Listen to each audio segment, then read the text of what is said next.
in special partnership with and brought to you by our friends at FLYN. Today on Soulfront, we have Ryan Vestby, who is the CEO of CompuVision, one of Canada's largest IT managed service providers. Ryan has a special interest in disruptive technologies that significantly alter the way businesses operate. Organizing a disruption council and facilitating discussions around AI, blockchain, cybersecurity, Power BI is what Ryan loves to do. He sits on the Alberta Innovates Leadership Council, is the recipient of the Business in Alberta Leaders Award. Today, we will explore the idea of digital transformation and why understanding and adopting a digital mindset is so essential for businesses to be protected and to thrive in the future. So without further ado, let's get into the show. Ryan, welcome to the show. Just a little bit about you. You started with CompuVision as the company's third employee at the age of 21 and played a key role in the company's growth. So it is now one of Canada's largest IT managed service providers. You're now the CEO of CompuVision, and you're in the business of solving problems with technology, but your company's core philosophy is grounded in the relentless pursuit of success of others, which I love. Today, we're going to explore the idea of digital transformation and why adopting a digital mindset is so essential for business to be protected and also to thrive in the future. So again, Ryan, thanks for taking time with the show. Yeah, no, I appreciate it. Thanks for having me. I'm excited I love this topic.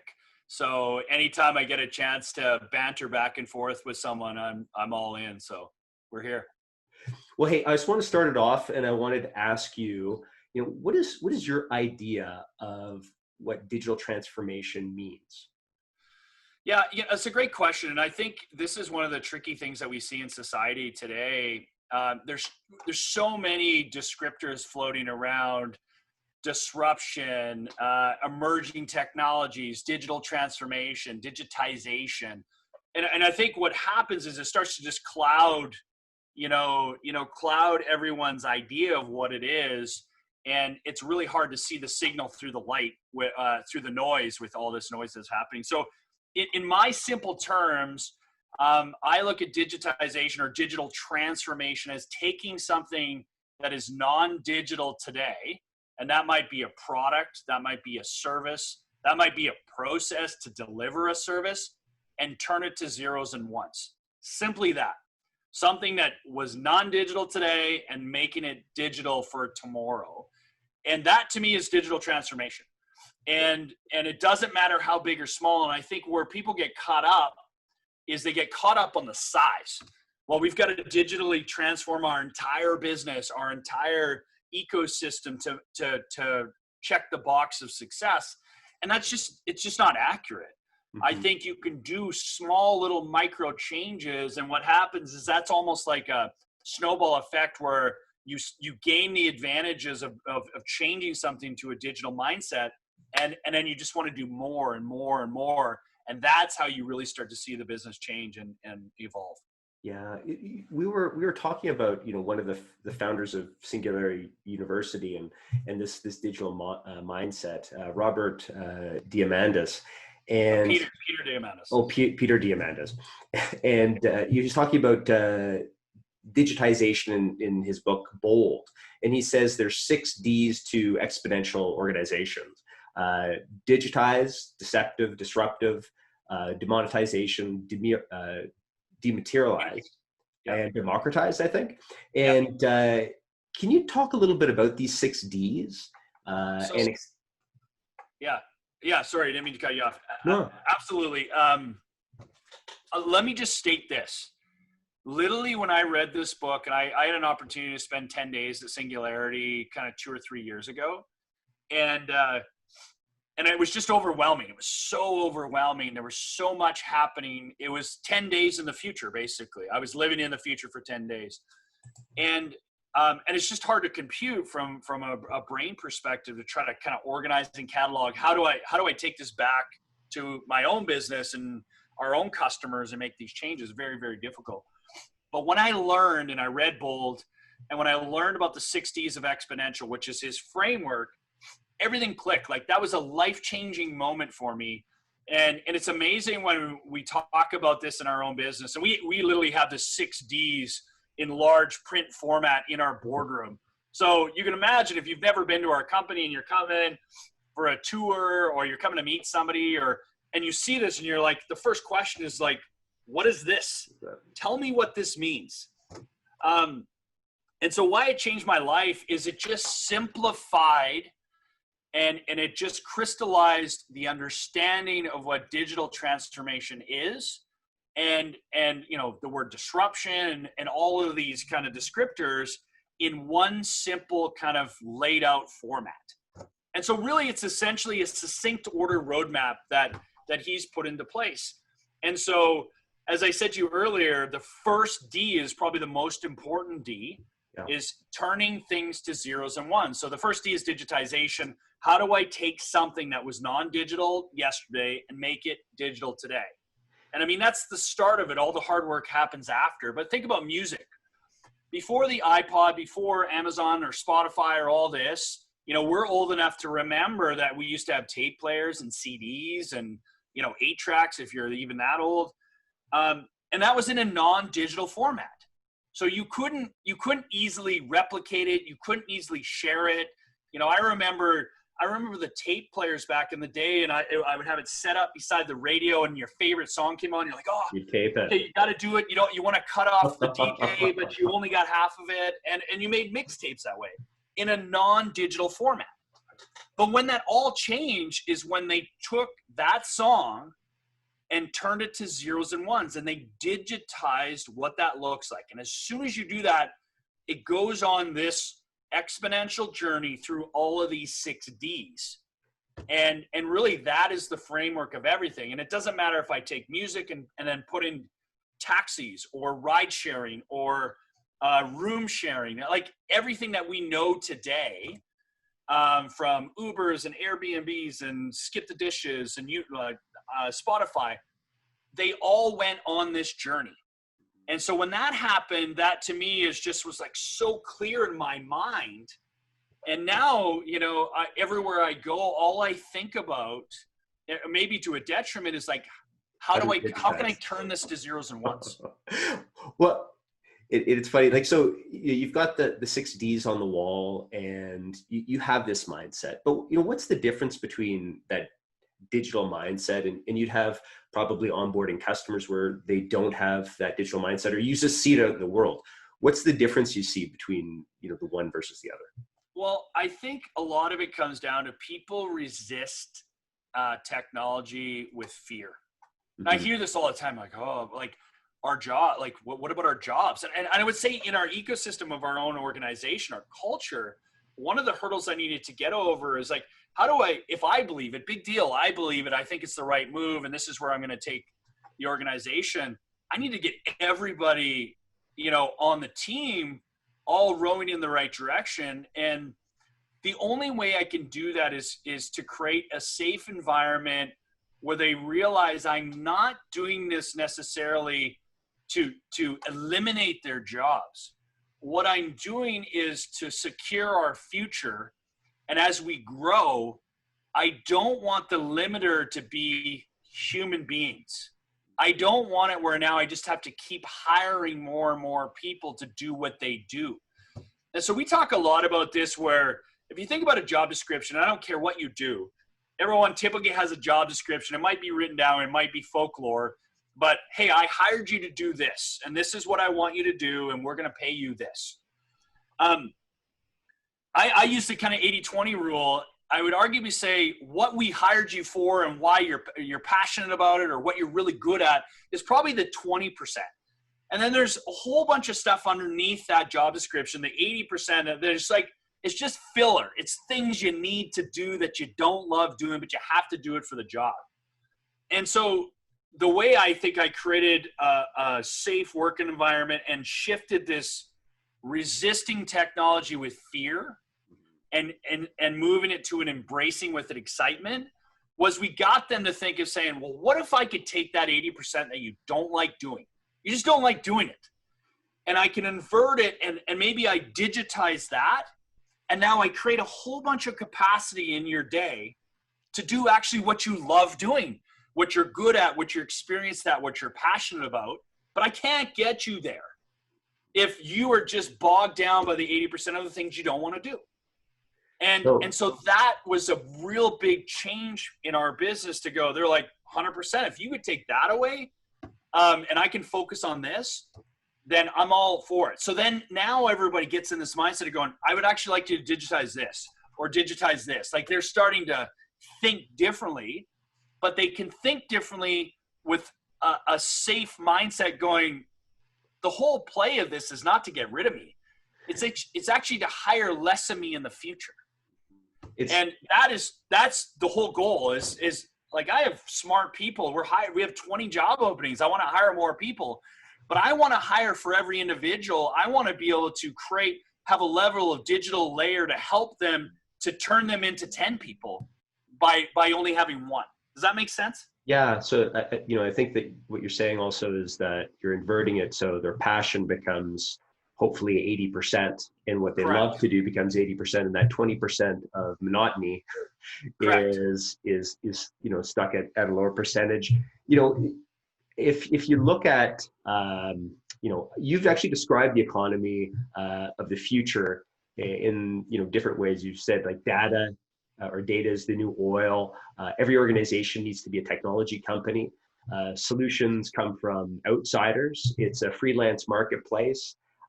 And now we can automate talent, right? And maybe that automation is that 80% that is the monotony, right?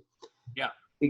Talking about just like improving like the lives and the actual job of your employee is one part of it. But can you explain to me like what draws you to this future? Because some people are fearful of it, right? But what are the other benefits you see? Well, so think about whatever you're passionate about. And so I look around, and I look around in our own business, and I'm like, why do these people, why do they join this industry, this vertical? Put aside our company, but why are they in this? What drives them? They're obviously, I don't necessarily think it's just troubleshooting and resolving people's problems. There's probably a slice of that they like being these problem solvers. But truly what they're passionate about at a macro level is they love technology. That's why they're in it. They see it, they love the idea of it, and they're around it. And for me, that just kind of changes people's mindset of where things are going. And so, I look at this in two lenses. One is, do we think we could actually stop it? Like, this is happening, this is coming, and no matter how we feel about it, it is going to impact us. So we have a choice to make, that we resist it with fear and then literally it will wipe us out or wipe our industries out, or we can embrace it with excitement and figure out actually how to disrupt our own businesses before the market does it for us. So here's one of the crazy things. You look at, I'll look at one of the famous examples is obviously Uber and Lyft. Why didn't the yellow cab company disrupt their own business? Why didn't they create Uber? They had all the data. They had more rides than anyone else on the planet, and they didn't do it. And the reason why they didn't do it is people don't disrupt the recipe that got them the success in the first place. Like, there was no motivation.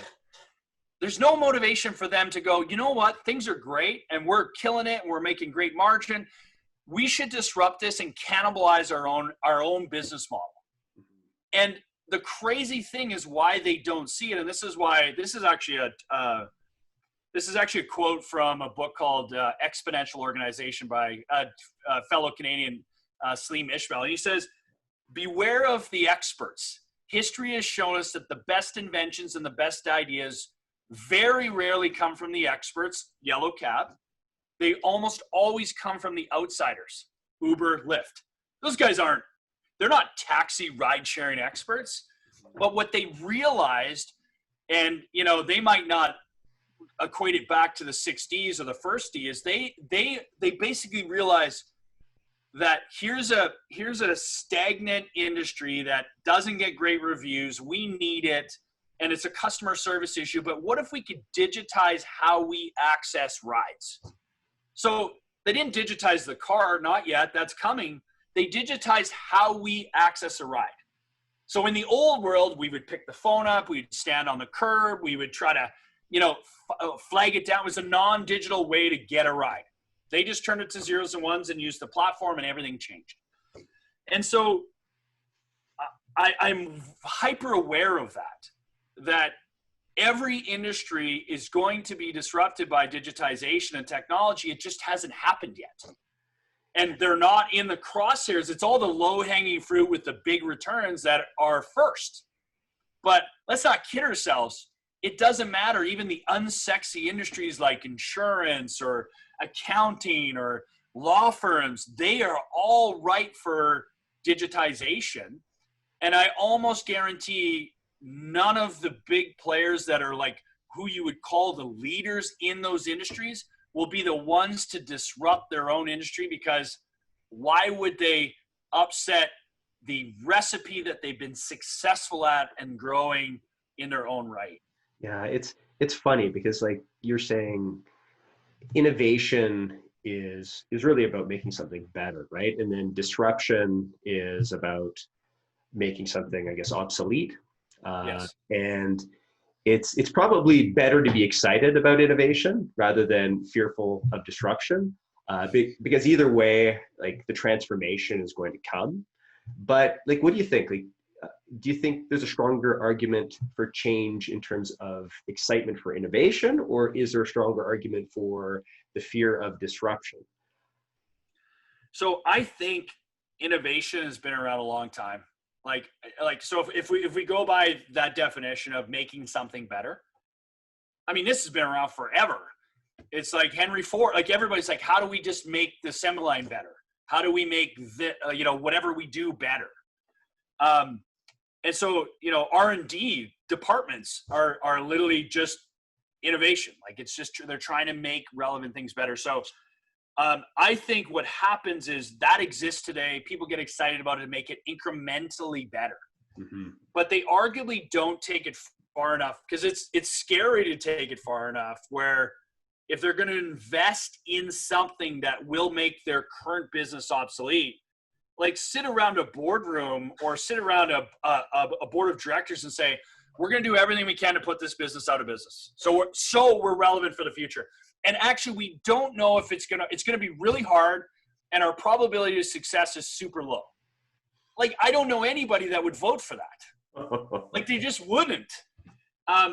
But let's face it, this is the one ingredient, the one, I'll call it raw material if I can, that is going to impact everything as we know it in our society.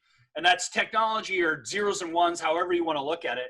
That is going to change everything. And it's just a matter of time. It's not a matter of if, it's a matter of when. And so I just think people they're not moving fast enough. They're not investing hard enough. They're not willing to take that risk. And I would say even us, like, I'm not sitting here as a prophet. I'm sitting here as a messenger going, I know it, I read it, I'm in it all the time, and I don't think we are working hard enough to disrupt our own business or to cannibalize our current model. And so if you're self-aware of that, I think what it does is it pushes you to do a little bit more, and not just, oh, well, let's just tweak this and that's how we get a bit of efficiency. It's like, no, let's use this raw material of technology and start injecting it into our current business model to drive a better result. Mm-hmm. And I think if they look at it through that lens, they will get further down the path of digital transformation than, not using that material. And I think I'll just say one more key point is, large companies, it's so funny, this buzzword digital transformation, everyone has a digital transformation officer, they've got a team. And then when you go look at the ROIs, like, well, what have you done? Well, they're just spinning their wheels. Yeah. And they're not really impacting change. But I would say C-levels and business leaders are all going, I know we need it. I've gone to the conferences, I've read the books. I know we need this, but they don't know what they need. Yeah. And so that's what I love about 6Ds is the first thing is we know we need to digitize things in our business that are hampering us from being better, quicker, cheaper, faster. Do you find that there's people like certain industries or different types of cultures and businesses that are more prone to being first movers, and then you have others that are resistant to change, or is it very individualized in terms of companies adopting? Personally, in my opinion, of just looking at industries today, and we take care of every industry under the sun. I don't think it's industry specific. I think it's individual specific. I think it's leader specific, because some of the most, I'll call it unsexy industries that have always just churned out good margin and had good customers, and they've you could have somebody so progressive in there going, this is the best. Like those to me are the best industries. The ones that are so far behind are not paying attention. Like even the construction industry, think about it. I don't necessarily look at them as the lens to go, oh, these guys are the movers. But individually, I could talk about 2 or 3, 4 or 5 companies that get it, they see it, and it's not about changing the entire ecosystem. They're just going. It's like the old adage, how do you eat an elephant? One bite at a time. They're taking one digital bite, and then it just grows exponentially. They're taking another digital bite, and then that grows, and then you start seeing this move. But unfortunately, there's going to be a good chunk of the society in any of these verticals that are not going to do anything, and they're just going to be statistics. Like they'll eventually be buying from their competitors. And my advice to everybody in businesses is they all have a bucket of problems. So one of the advantages, like going back to Yellow Cab, and I feel bad picking on them because they didn't understand 6Ds.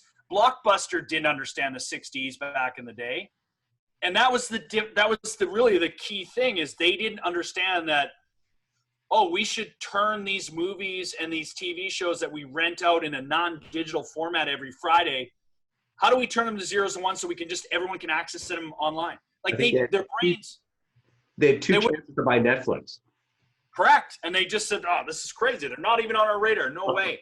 And look, and I mean, so I actually don't, you can't fault them because I think all of us, for the most part, in that situation, in that time, like 2008 and 9, like we all would have been thinking the same thing. But one of the advantages that every business has is they all know where all of the hairy issues or the bodies are buried in their business. We're like, this is a burning dollar bill over here, and we need it to run our business. And so that is their advantage. They have all of this data, experience, and mindset of their industry because they have that industry expertise. Now they need to take that industry expertise, layer on this mindset of digitization and go, okay, this is a burning tire fire in our business. How do we turn that to zeros and ones to not only solve it for ourselves so we never have to deal with it again, never have to throw manpower at it, we never have to, have expensive salaries to deal with it, but maybe even take it a step further and go, does everybody else in our industry have this exact same problem? All our competitors, they all probably have the same problem. And we have solved it with technology, which is arguably the only raw material that's going to change everything. And they now can productize it, commercialize it, and sell it to their competitors. And so now they actually move away from what they were competing against, and their competitors become their customers. Does that make sense? Yeah, no, for sure. It's so interesting where you can almost, like you say, productize a philosophy, an idea as like a first mover, and that can be something that you can actually sell. I love that idea. The one thing we talked about before though was that fear of technology change, right? And there's different challenges that you're going to have when you're trying to push through the change. Like one might be employee pushback, a lack of expertise. Maybe you don't have a strategy together. Maybe it's budget. or the organizational structure isn't ready to accommodate it. These are just different, things that, I've thought of, but like, what do you believe are the main fears, the main roadblocks to implementing the digital transformation? So I think the most important one is if you ask employees, I don't care what industry you work in, what do they care about more? Like fundamentally, put aside everything, what do they care about at their core? Is that they're safe and that their job is secure and that they have a way to make a way of life to pay for their mortgages and their families, and they can have a good way of life. That's a fundamental driver of all of this. And Salim Ismail talks about, digital transformation or digitization, whatever you want to call it. When you start doing this within the confines of a wall of a business, okay? And I'll pick on Yellow Cab. Could you imagine if they had a digital transformation team, and their goal was to put the dispatchers out of business, to put eventually the drivers out of business, and they sat, but they had coffee and had the same lunchroom. And what happens, the way he describes it, is like that mindset, or the people that are doing that, they're trying to disrupt the current business model. It's like injecting a virus, and it's probably bad timing to say that. It's like injecting a virus into a body. And so what is the body, which is the traditional business that has been making money and has a margin and has been doing it for 40 years this way? What do they do when that virus gets injected? They do everything they can to kill it. Yeah. They don't want this. This is bad. This is change. This is not good. It's going to impact what we know. And so they talk a lot about where digital transformation or disruption or that side of things should happen outside of the current business. And so I get that. And it's probably a sound kind of business mindset where they have access to the same data, access to the same historical ways of doing things. And their whole mission is to put that business out of business and have this new model. But I also believe, like, I would rather do it the way that I'm focusing on, going, well, what if I could just get the traditional business to think of it and look through it a different lens, to go, no, this isn't, I get it. We had 3 dispatchers that their job, or their air traffic controllers, they're literally distributing tickets back and forth. And if I want to double our business, do I need to get 6, or triple our business? I need to get 9 of those. And to me, that is a constraint of having a non-digital deliverable. So what we focused on, and with their help and understanding that they're safe, that they've always got a job here, that they can work on their passion stuff, that 20%, is help us digitize 80% of that role. And so we did that, and so it wasn't outside of the walls of our business going, okay, you've got to figure out how to automate and digitize dispatching. We did it together. We're like, does this work? No, this changes. And we need their industry expertise to go, this is where you got it wrong. Well, we've done that now, where I think we're down to 1 person, and we're probably going to be down to almost nobody, where it's completely digitized how we distribute tickets. But then it's smarter because it checks and balances of, like, that ticket's been sitting there too long. It pulls it back and redistributes it. But think about what I've done. This is just a minor one ingredient in our entire recipe of our business, and we've digitized it. But I can scale infinitely now. I never have to hire another dispatcher to be able to oversee this. And so going back to the dispatcher, I'm like, do you love dispatching? They're like, no, I do this. It's a role. I'm in technology. I don't want to do this manual, but I want to work on this, that 20%. Well, now I've literally, those people have not been let go. They've been repurposed to work on way more high value things. Mm-hmm. And so that, to me, is one of the most important drivers to get people to think. So I'm a belief that if you can get the culture around this to go, this is the future, it's exciting, we're creating opportunity, we're moving things forward, that they don't have to be worried from a fear perspective that their jobs are in jeopardy. And so my goal, when I tell our management team, I just want to hire less. If we double and triple our company, I want to hire less. And I don't think that's a bad thing. Like, would you say that when they're going to other businesses and talking to their teams that are digitization, they're able to explain that philosophy and that comfort?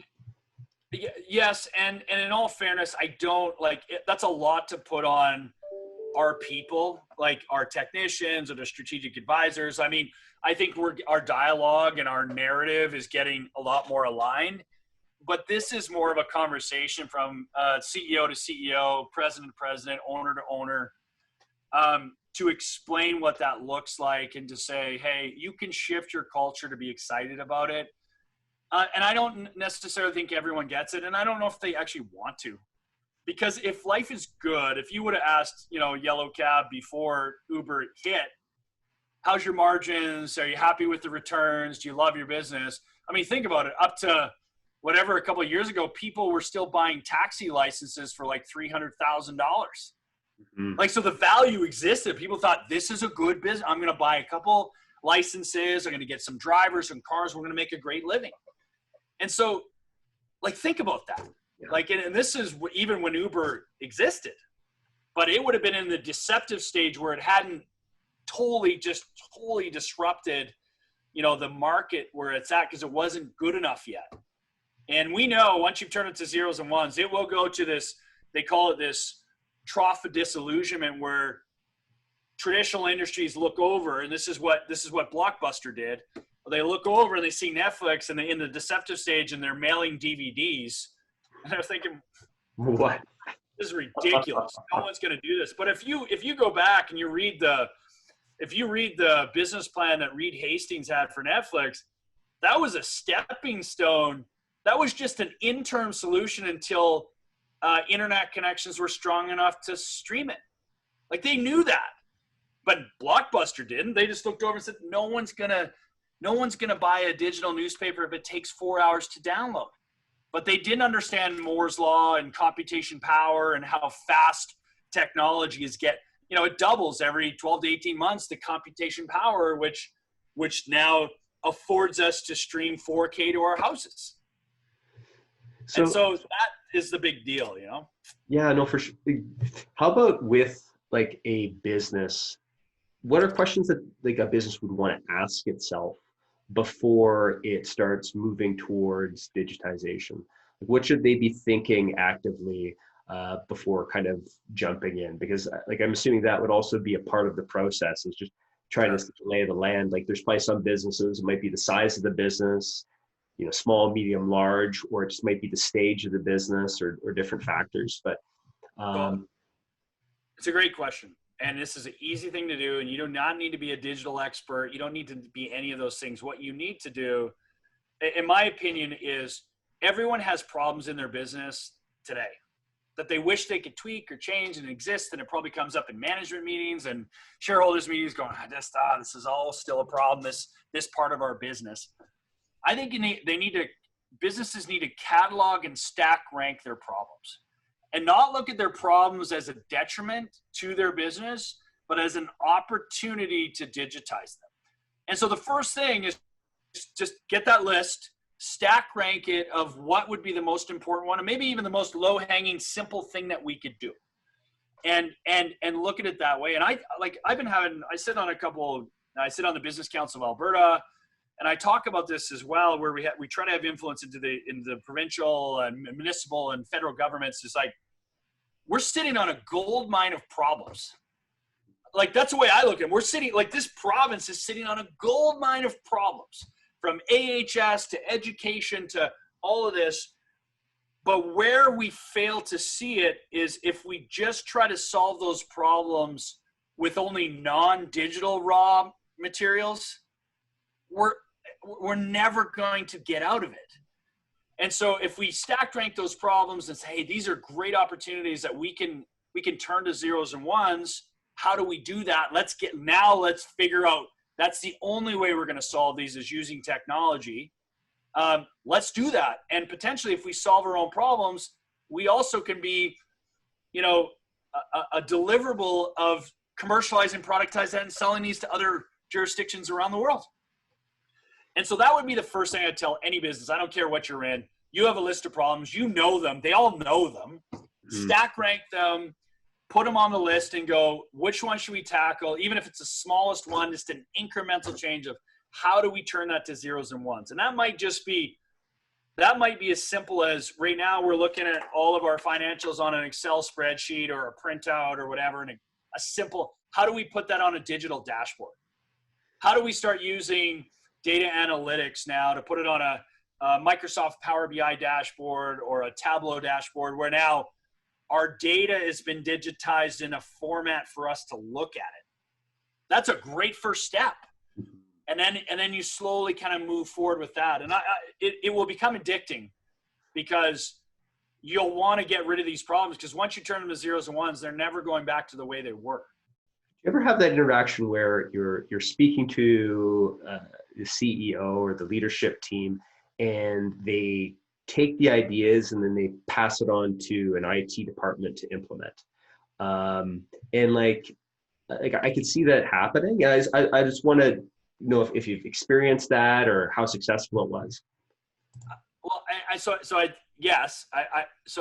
what happens, I think, is they make the list, they stack rank it, they go, yeah, I think we should work on this one. Well, let's look around our business. Who has the most technology experience? Well, probably the IT guys. They seem to, always solve my mouse problem and printer problem. And let's pass it to them, see if we figure it out. But that's like asking a plumber to put the roof on. Like, just because they're part of the ecosystem of building a house, they don't have the skill set to do this. And so, one of the biggest roadblocks people see is they don't do anything because they feel like they need to hire all of these, top talented people. And it's just like, we don't have the budget. You made that comment earlier, but there's a whole gig economy, a global talent market that's out there sitting idle, waiting for you to just reach out to them in a bite-sized chunks to take it on, to try it, to build that dashboard, to, maybe automate a process.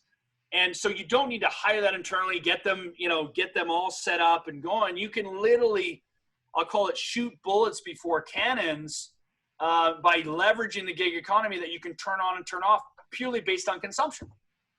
So I just think that's a good way for people to try this with really no risk of a financial risk or a problem with somebody outside of their skill set. And so what happens is that when they hand it to an IT department, that's like where things go to die.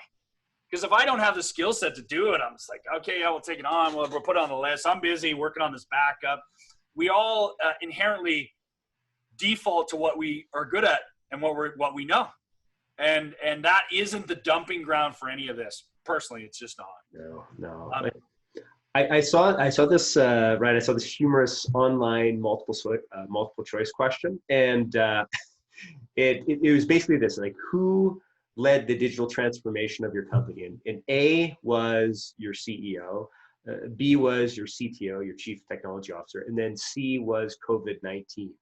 And then the answer circled in red ink was COVID-19, and it's a joke, but there's probably some truth to it.